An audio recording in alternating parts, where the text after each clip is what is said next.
everyone. Helping Parents Heal assists bereaved parents in very significant ways. It provides personal and specialized support, tips and tools for finding hope for those parents whose children have passed. It offers much needed peer support, which aids in the healing process, going a step beyond other groups because it supports the open discussion of spiritual experiences and evidence for the afterlife in a non-dogmatic way. Everyone is welcome, regardless of religious or non-religious background, allowing for open dialogues for those who wish to share their personal afterlife communications. I'm truly both delighted and honored to have been asked to interview some of the enlightened presenters who are at this conference. These insights provide uplifting interviews comprising a special new series on Grief and Rebirth podcast that will illumine the wondrous healing work of helping parents heal. The organization's sole mission is to help other parents who have also lost their precious children, ensuring them that they need not walk alone through their profound grief. Thank you.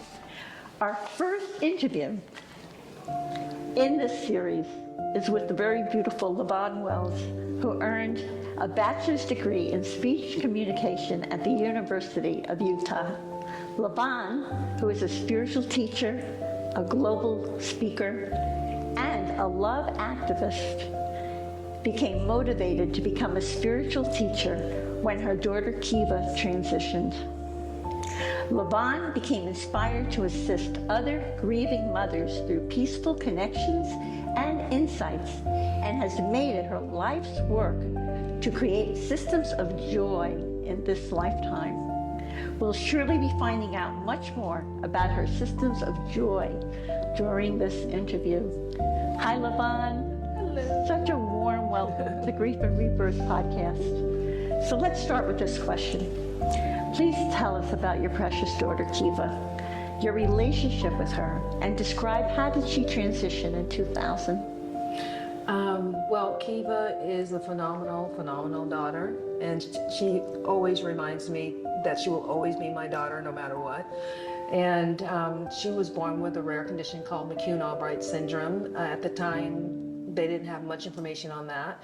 Just so happened a doctor saw her in the incubator and noticed that she had spots on her and it looked familiar. And then he got a hold of NIH, and NIH gave him basically a list of things to look for and said to look for A, B, and C, and they found A, B, C, D, E, F, G, and she immediately became someone that they wanted to research. And they basically facilitated her care at a primary children's hospital. Wow. So. Wow. How did she transition? How old was she? Well, basically with talking about the McCune-Albright syndrome, her endocrine system basically did not perform its proper function and created a lot of other issues. Long story short, after being on 17 medications, 5 months old, 7 pounds, the medication was there just to suppress some of her conditions, but there was no cure for her. And at this point, she was on morphine. And I got to go and speak with the ethics board, and they basically agreed with me that it would be more humane to release her, let her go, than try to keep her on life support any longer. Wow, how heartbreaking. That must have been so devastating for you. So would you like to tell us about what you call your story, when you became inspired to tell this story that has assisted so many other mothers through the grieving process?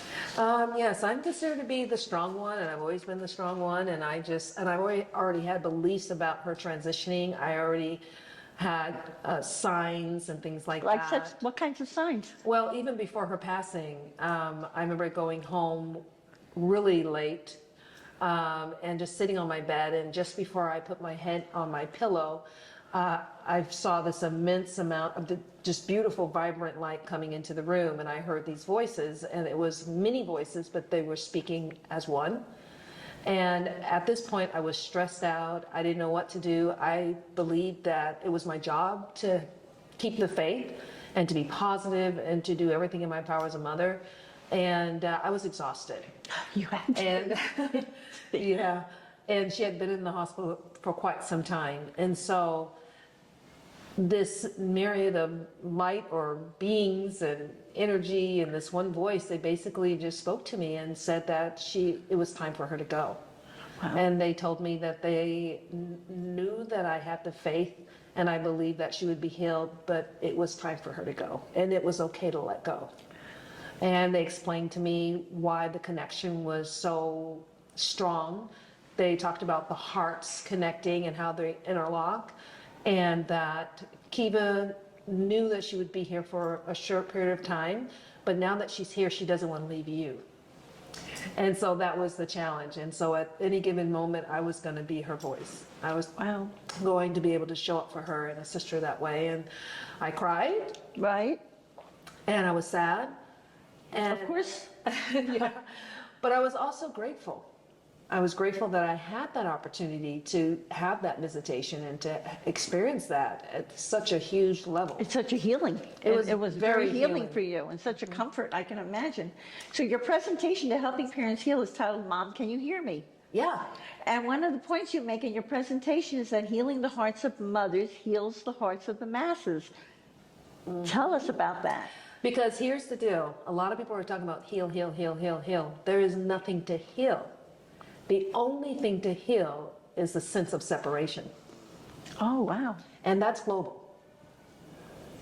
So I'm just getting chills talking about it. But, and that, and, you know, okay. So I have to stay here now, LaVonne, because I'm about to go off on a tangent. So one of the things that my daughter taught me was that you're here for a reason, and your reason is grand, and you're going to really impact the world in a big way. And I said, well, I don't need to impact the world in a big way. If I can just do it in my little circle, I'm fine with that. And That's so interesting, though. That shows you're not like some ego. This was not coming from ego for you at all. Well, bottom line is ego won't work in this work. Eventually you'll get found out, or you'll just pass out or something, you know, from exhaustion, trying to keep up with the persona, you know. And so it's been 22 years since her transitioning, and I can see now what she was talking about. I didn't know about heal the hearts of the mothers, heal the hearts of the masses. If you think about the mother is like, you think about Mother Earth, you think about the womb of the mother, you think about the children, you think about civilizations, Yes. people, places, and things. And this aspect of mother is also represented in the fathers. But what I've been given to assist is with the mother specifically. And I still work with all kinds of folks. So it's not just the mothers, but that's the main messaging there.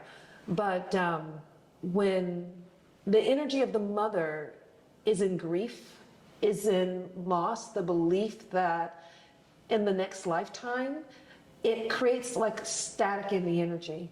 It slows down the pulse or the vibration or the frequency. And the mother is like the head of the house, really is symbolically the head of the house. And so if the world is the house and the mother is deep in the grief and the sadness and the depression and the upset, and all of those are part of the grieving process, and it's normal. But if the mother doesn't come up from that, I mean, who's going to take care of the house? Who's going to, you know? And so it's been a beautiful experience. I'm still learning and expanding in that area, because before I was working with, like I said, a lot of different people, not just moms.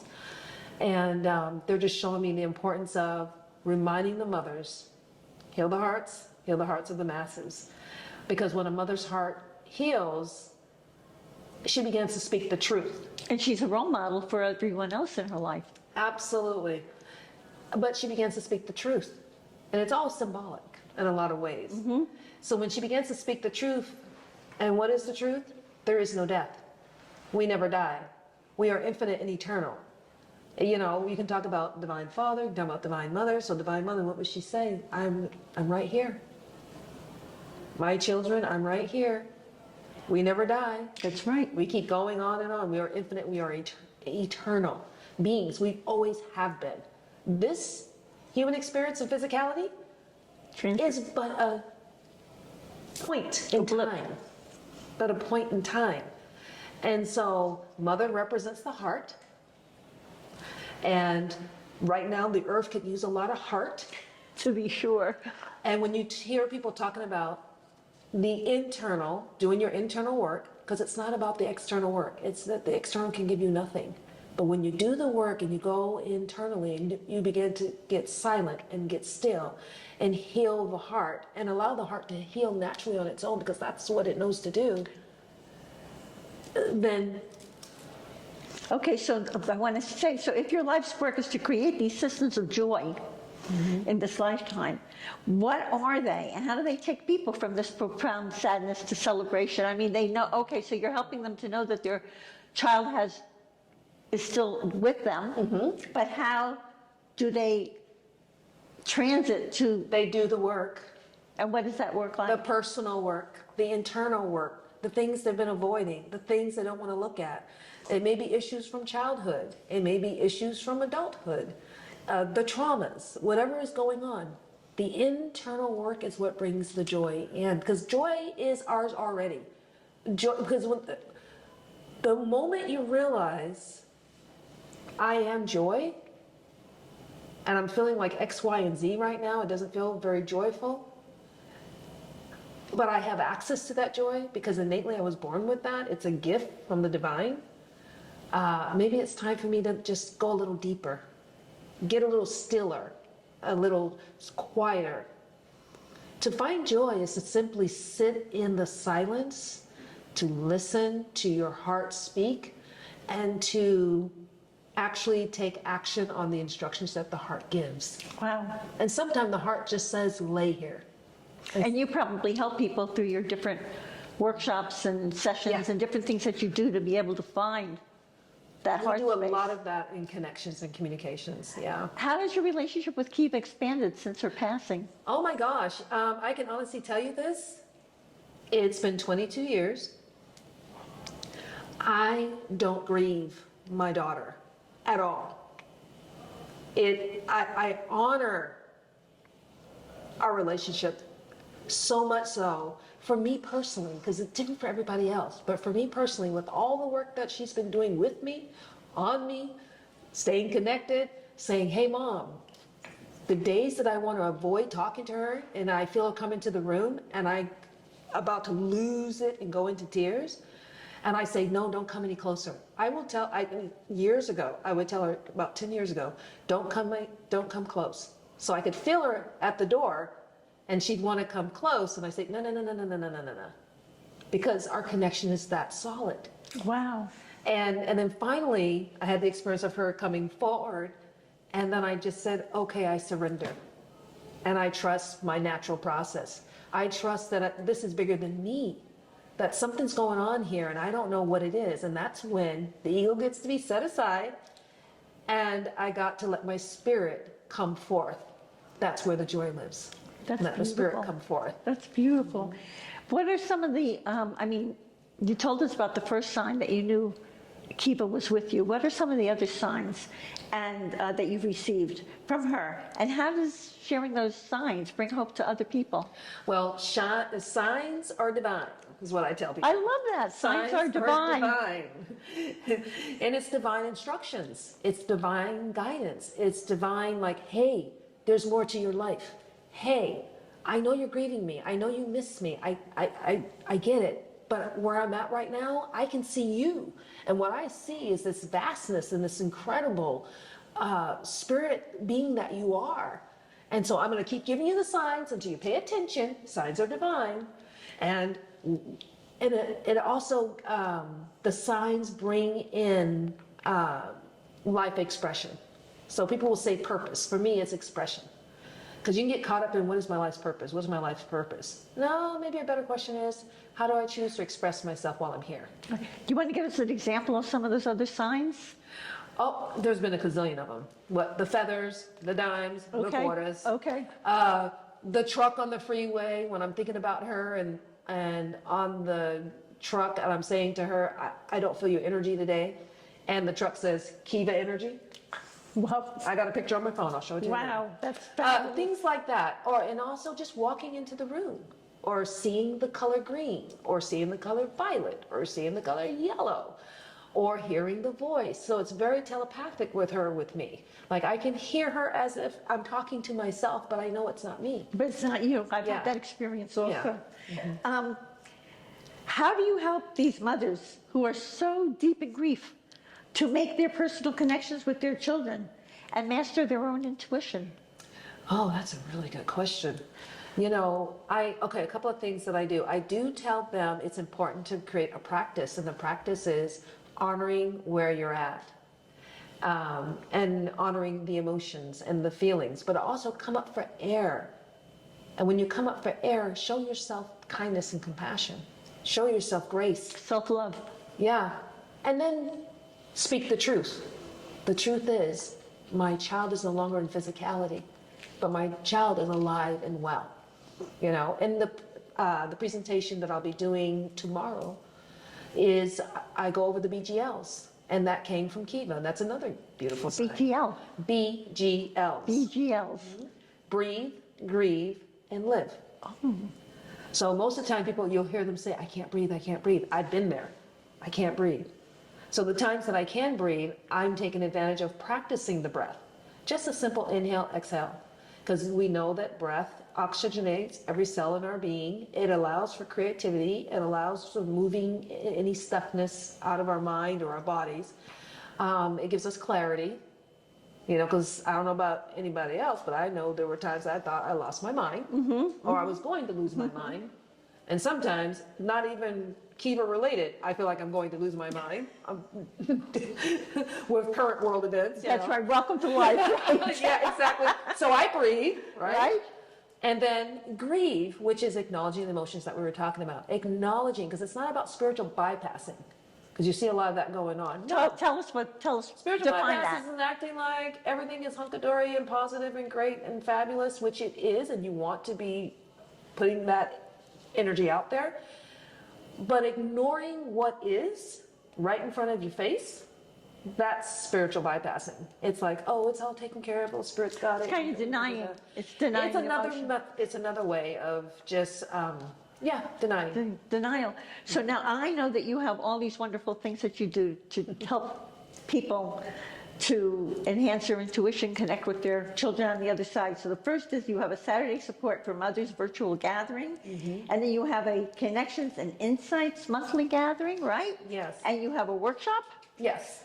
Oh, Retreat. tell us a retreat. Tell It's a us about one-day all of them. retreat. Tell us about those. Yeah. Let's see. So the Saturday support for mothers is just for mothers or caregivers that were as caregivers as mothers. And it's a gift from me to them. So it's absolutely free. It's a gift. And I get on a Zoom call and we have people from Indonesia, Italy, India, Utah, Jersey. We got a couple of Jersey girls. Got a few Jersey girls in Got there? a couple of Jersey girls in there. I mean, just Kentucky. I mean, from all over. And it's just beautiful. And they just go to the website, they click the link, and they just say, I'm coming. There's a question there. What do you want to gain? They answer that question, and it sends them the link. And we just get on every Saturday morning from 9 to 10 a.m. in the morning, Mountain Standard Time. And they can get on there anytime. And they can find the link on the website for that. What a comfort. Yeah, I was told to give that during Valentine's, February of this year, and it just has been ongoing. And it's blossoming. And it's blossoming. And how about your Connections and Insights? Connections and Insights, that's like a 2.5 hour session where they come with one specific question. It could be about a loved one. It could be about life. It could be any life issue that they deserve more insight into, if that makes sense. So it's like you do an intuitive. Yes, very intuitive. So a lot of times people will say things to me, but their soul is saying something else. So I tend to address the soul conversation versus the That's wonderful. conversation. That's wonderful. Human conversation. Oh, that's wonderful. And then you want to talk about your retreat? Yes, and that's October 1st, and that's in Salt Lake City, Utah. It's in a private residence, a very beautiful private residence. And that is from 9 in the morning until 4:30, and we just dive in. And so that's an in-person event. And that's where I teach them how to make their own connections with their loved ones. That's great. And what else would you like to tell us about private sessions or how people can get a hold of you? Yeah, everything is on the website. To get a hold of me is LaVonneWells.com. LaVonnewells.com. Exactly. Thank you. And all the links are there for all the events. That's the best way to get a hold of me. And I'm on social media, Facebook and Instagram as @the spiritual teacher. That's wonderful. And what would you like our listening audience to know about helping parents heal and how this conference is helping grieving parents? Oh my gosh, helping parent heal. I love helping parents heal because It's an amazing organization. I love that they focus on the signs from the children and how they share from a non-dogmatic platform. And I'm the same way, as far as I truly believe it's all love. And I love helping parents heal because they really are helping a lot of parents. They are. They're healing hearts, which is, remember, that's key.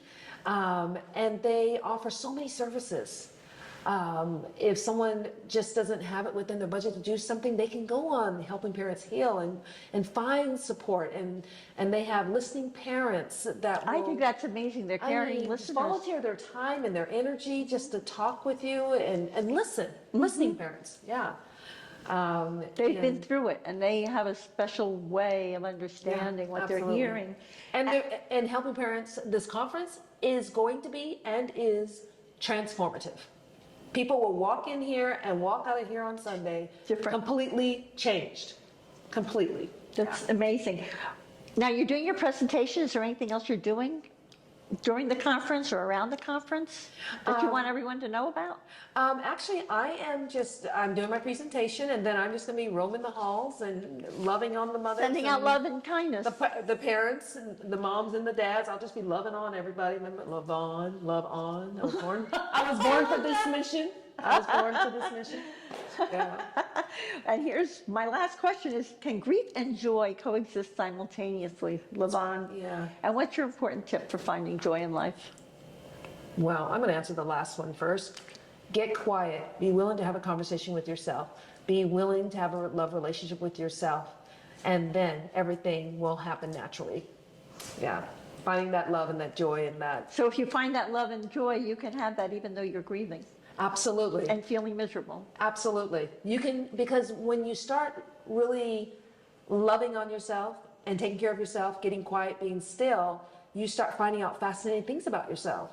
You start hearing the conversations you're having with yourself, and you can laugh at yourself, and you can cry with yourself, and you can be your best friend, and you can say, I'm going to show up for you no matter what. Today we're having a bad day. Let's cry it out. Okay, now let's show ourselves compassion. Okay, great. Now let's state the truth. I am a loving being. I am incredible. I am, life Worthy. itself. Worthy. I am pure joy. Right. I am ecstatic joy. Yeah. Oh, that's beautiful. Yeah.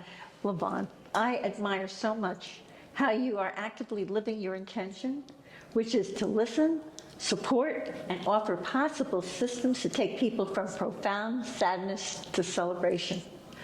When your daughter Kiva, who transitioned in 2000, gave you the message to bring additional insights about life and death to the world, she helped you to define, what would you call it, your soul purpose or your Life expression. Life expression.